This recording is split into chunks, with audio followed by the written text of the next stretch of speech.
डोणगाव येथे मोहरम ताजिया मिरवणूक शांततेत व उत्साहात संपन्न.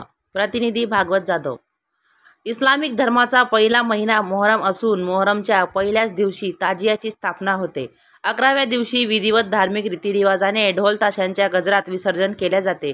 याच धर्तीवर डोणगाव येथे मुस्लिम बांधवांनी दरवर्षीप्रमाणे यावर्षी सुद्धा ताजिया मिरवणूक भर पावसात आनंदी वातावरणात ढोल ताशांच्या गजरात काढली. संपूर्ण गावात मिरवणुकी दरम्यान गावकऱ्यांनी दर्शन घेऊन गावातील व देशातील वातावरण शांतमय तसेच सर्व मानवजातीच्या सुखासाठी प्रार्थना केली.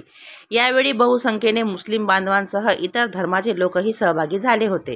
तसेच डोणगाव पोलीस स्टेशनचे ठाणेदार अमरनाथ नागरे साहेब व त्यांच्या पोलीस कर्मचारी बांधवांनी चोख बंदोबस्त ठेवला होता. महाराष्ट्र न्यूज 24 लाईव्ह प्रतिनिधी भागवत जाधव तसेच मी भाग्यश्री आपली रजा घेते. भेटूया पुढील बातमीसत्रात. नमस्कार.